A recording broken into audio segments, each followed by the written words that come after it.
আসসালামু আলাইকুম, সবাইকে অনেক অনেক স্বাগত সুমিজ ওয়ার্ল্ডে বা সুমিজ ফ্যামিলিতে। তো আজকে তৃতীয় রোজা, আলহামদুলিল্লাহ সেহরি করেছি।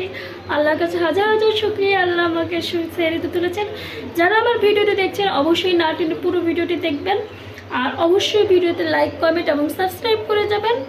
আর ভিডিওতে কমেন্ট করবেন যে কেমন লাগলো আমার ভিডিওটি, ভুল ত্রুটিগুলো অবশ্যই জানাবেন, আমি কি ভুল করছি অবশ্যই সেগুলো জানাবেন। তো এখন আমি ইফতারের আয়োজন করছি। আজকে আমার ইফতারের আয়োজন হলো এই যে আলু ভাজি প্লাস এই যে একটু সামান্য গাজর দিয়েছিলাম, গাজর ছিল। আর এই হলো রুটি বানাচ্ছি। অলরেডি যে রুটি তাওয়াই রয়েছে, সেকতে দিয়েছি। তো খুব সামান্য আয়োজন, খুব বেশি করি না আসলে। আমি এর আগের ভিডিওগুলোতেও বলেছি আমরা যে দুজন মানুষ, আমি আর তাদের দুলাভাই বা ভাইয়া, তো সেই কিন্তু আমরা দুজনেই না খুব সাধারণ খাবার খেতে খুব পছন্দ করি। ইফতারে খুব মানে বাজা পোড়া খুব বেশি একটা পছন্দ করি না। একবার যে খাই না তা বলবো না, খাই, তবে খুব সামান্য পরিমাণে। আমরা খুব বেশি বাজা পোড়া জিনিস খাই না, খুব অল্প পরিমাণে খাই। 30 রোজায় সর্বোচ্চ 7 দিন কি 8 দিন, তাও হয় না 5 দিন 6 দিনের মতো আমরা আর কি মানে ভাজা পোড়া, তোমার বেগুনি, পেঁয়াজি এইসব খাবার খেয়ে থাকি। বাকি দিনগুলো আমরা নর্মালি ভাত, নুডলস, রুটি বা সামান্য ফ্রাইড রাইস, খিচুড়ি, এই ধরনের জাতীয় খাবারগুলো খাই আমরা বেশি। কারণ এগুলোই কেন যেন ভালো লাগে। যদি পান্তাও হয় তাতেও কোনো আফসোস নেই, কেননা কালকে আপনারা দেখেছিলেন যে আমরা পান্তা করেছিলাম, ইলিশ মাছ ভাজা দিয়ে আমরা পান্তা খেয়েছিলাম আলহামদুলিল্লাহ। তো এগুলো তো কোনো নেই, সমস্যা হয় না। তো এই আর কি, এভাবেই চলতেছে দিনকাল।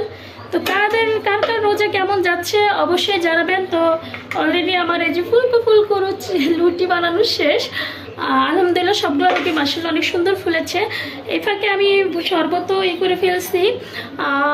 তো আমার সাথে থাকুন এবং ভিডিওটি না টেনে পুরোটা দেখবেন। আর অবশ্যই ভিডিওতে লাইক, কমেন্ট, সাবস্ক্রাইব, চ্যানেলটিকে সাবস্ক্রাইব করবেন এবং বেল বাটনে চাপ দিবেন। আর আমার সঙ্গেই থাকবেন। আর কে আছেন আমার সঙ্গে অবশ্যই জানাবেন, আমি আপনাদের সঙ্গে আছি। তো ভিডিওটি না টেনে অবশ্যই দেখতে থাকুন। আজকে সব কিছুতেই অনেক দেরি হয়ে গেছে, কী করবো কিছুই বুঝতেছি না। গোসল করে নামাজটা পড়া হয়নি, নামাজটা পড়ে নিলাম। এখন ইফতারটা সাজিয়ে নিই।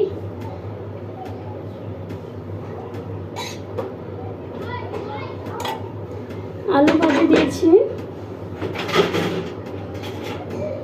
আর সাথে একটু সেমাই করেছিলাম, যেহেতু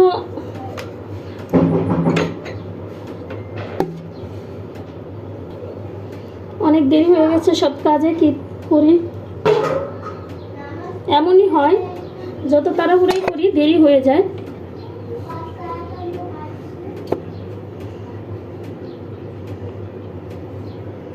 এই যে গরম গরম রুটি,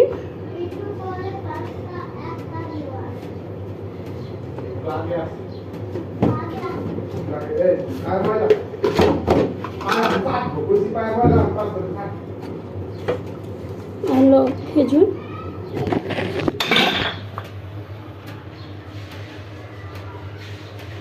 আলহামদুলিল্লাহ এইটা ভিডিওটি এই পর্যন্তই থাকলো। আপনারা সবাই আমার সাথেই থাকবেন এবং ভিডিওতে লাইক, কমেন্ট এবং সাবস্ক্রাইব করবেন চ্যানেলটিতে। আল্লাহ হাফেজ।